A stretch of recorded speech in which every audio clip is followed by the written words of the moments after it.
আসসালামু আলাইকুম প্রিয় দর্শক, স্বাগত জানাচ্ছি বিডি চ্যানেল 4 রাতের সংবাদে।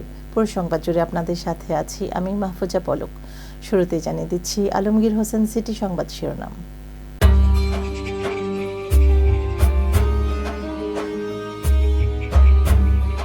9 ফেব্রুয়ারি বাংলাদেশ ও যুক্তরাষ্ট্র বাণিজ্য চুক্তি, কমতে পারে শুল্ক। কিশোরগঞ্জে পাসপোর্ট অফিসে র্যাবের অভিযান, 20 দালালকে বিভিন্ন মেয়াদে কারাদণ্ড। তারাইলে পিতাকে কুপিয়ে হত্যা, ছেলে আটক। নান্দাইলে জলাবদ্ধতা নিরসনে খাল খননের দাবিতে এলাকাবাসীর মানববন্ধন। পাকিস্তানে কোয়েটা সহ 12 শহরে হামলা, 2 দিনে 145 হামলাকারী নিহত। পাকিস্তানের বড় জয়ের ম্যাচে তারিকের বোলিং অ্যাকশন নিয়ে বিতর্ক। এবার সিটিলের বিস্তারিত সংবাদ।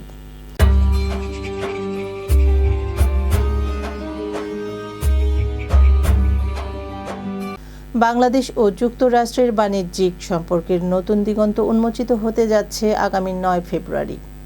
ওয়াশিংটনের আরোপিত পাল্টা শুল্ক হ্রাস এবং দ্বিপাক্ষীয় বাণিজ্য সুবিধা বৃদ্ধির লক্ষ্যে এদিন চূড়ান্ত চুক্তিতে বসছে দুই দেশ।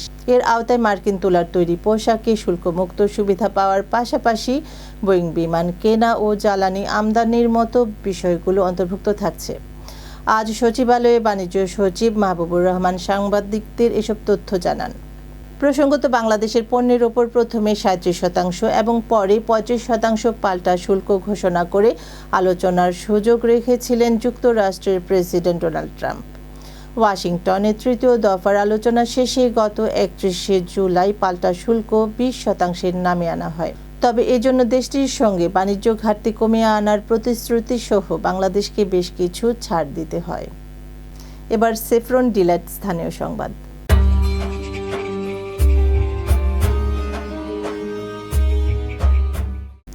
কিশোরগঞ্জ আঞ্চলিক পাসপোর্ট অফিসে দালাল বিরোধী বিশেষ অভিযানে দালাল চক্রের 20 সদস্যকে বিভিন্ন মেয়াদে কারাদণ্ড দিয়েছে র্যাব 14 সিপিসি 2 কিশোরগঞ্জ ও সদর দপ্তর পরিচালিত ভ্রাম্যমাণ আদালত।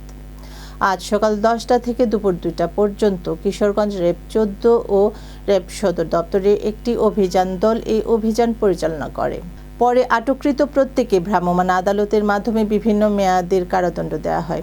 সাজাপ্রাপ্তদের মধ্যে মোস্তাফিজুর রহমান, মোতার হোসেন, মিজানুর রহমান রনি, বাদল মিয়া, হৃদয় মিয়া, ফয়সাল, আব্দুর রহমান, হাফিজ হোসেন, সাগর আহমেদ, শামীম মিয়া, রাফসানকে 20 দিন করে, মাসুদ রানা, রাসেল মিয়া, সাফায়াতুল খালিক, ওজুল মিয়া, নাদিম মিয়া ও ইমনকে 15 দিনের করে এবং সেলিম মজুমদার ও মাহফুজকে 7 দিন করে কারাদণ্ড দেওয়া হয়।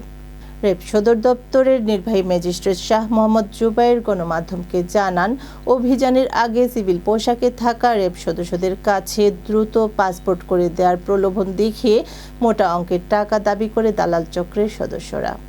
কিশোরগঞ্জের তারাইলে পিতাকে কুপিয়ে হত্যার অভিযোগে ছেলেকে আটক করেছে পুলিশ।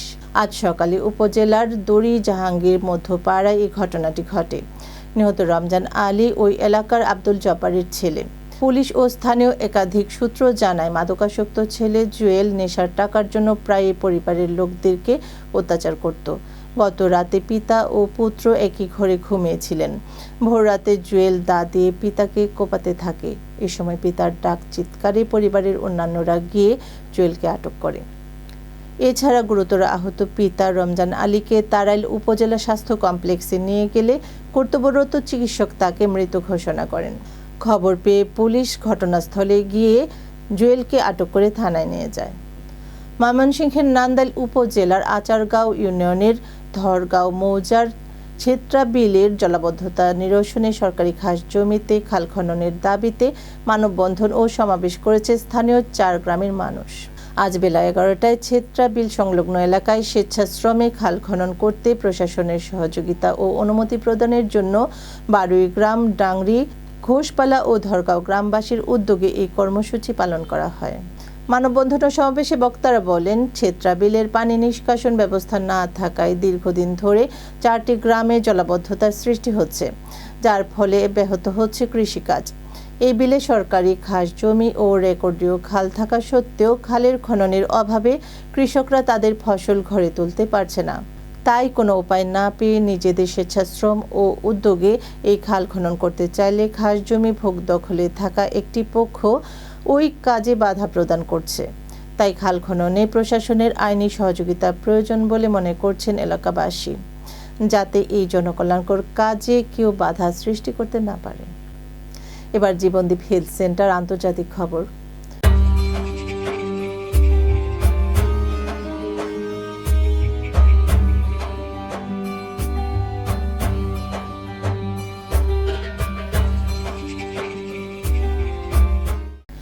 সন্ত্রাস দমন অভিযান জোরালো করেছে পাকিস্তান সরকার।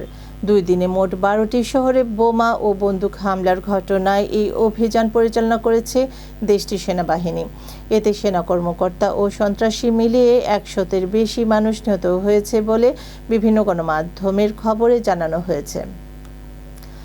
আজ বিবিসির এক খবরে বলা হয়েছে, পাকিস্তানের দক্ষিণ পশ্চিমাঞ্চলীয় প্রদেশ বেলুচিস্তানে একাধিক বন্দুক ও বোমা হামলার ঘটনা ঘটেছে। এতে অন্তত 48 জন নিহত হয়েছেন, যার মধ্যে 31 জন বেসরকারি নাগরিক ও 17 জন নিরাপত্তা বাহিনীর সদস্য রয়েছেন বলে জানিয়েছেন প্রদেশটির মুখ্যমন্ত্রী সরফরাজ বুগতি। তার দাবি, হামলার জবাবে নিরাপত্তা বাহিনীর অভিযানে অন্তত 145 জন হামলাকারী নিহত হয়েছে। এর আগে নিষিদ্ধ ঘোষিত সশস্ত্র সংগঠন বেলুচিস্তান লিবারেশন আর্মি BLA এসব হামলার দায় স্বীকার করে এবং বহু সেনা নিহত হওয়ার দাবি জানায়। এই সহিংসতা বেলুচিস্তানের সাম্প্রতিক বছরগুলোর মধ্যে সবচেয়ে প্রাণঘাতী ঘটনাগুলোর একটি হিসেবে বিবেচিত হচ্ছে। দরিদ্র এই প্রদেশটিতে কয়েক দশক ধরেই জাতিগত বিদ্রোহ দমনে লড়াই চালিয়ে যাচ্ছে পাকিস্তান সরকার। এবার জাপান এডুকেশন বিডি খেলার খবর।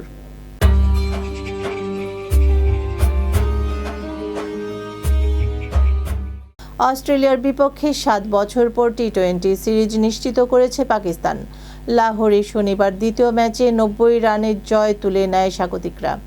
এটি আবার 2 দশকের মধ্যে এই সংস্করণে অজিদের সবচেয়ে বড় হার। তবে সবকিছু ছাপিয়ে শিরোনামে পাকিস্তান স্পিনার ওসমান তারিক। তার বলে আউট হওয়ার পর মানতেই পারছিলেন না ক্যামেরন গ্রিন।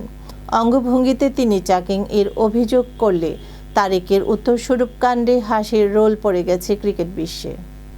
গাদ্দাফি স্টেডিয়ামে টসে জিতে আগে ব্যাটিংয়ে নেমে 5 উইকেটে 198 রান তোলে পাকিস্তান।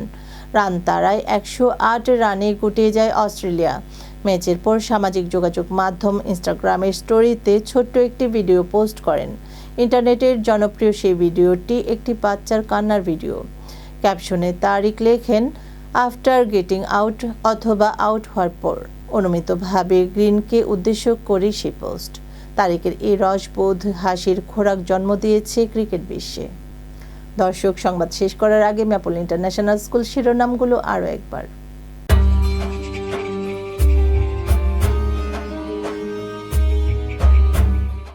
9 ফেব্রুয়ারি বাংলাদেশ ও যুক্তরাষ্ট্র বাণিজ্য চুক্তি, কমতে পারে শুল্ক।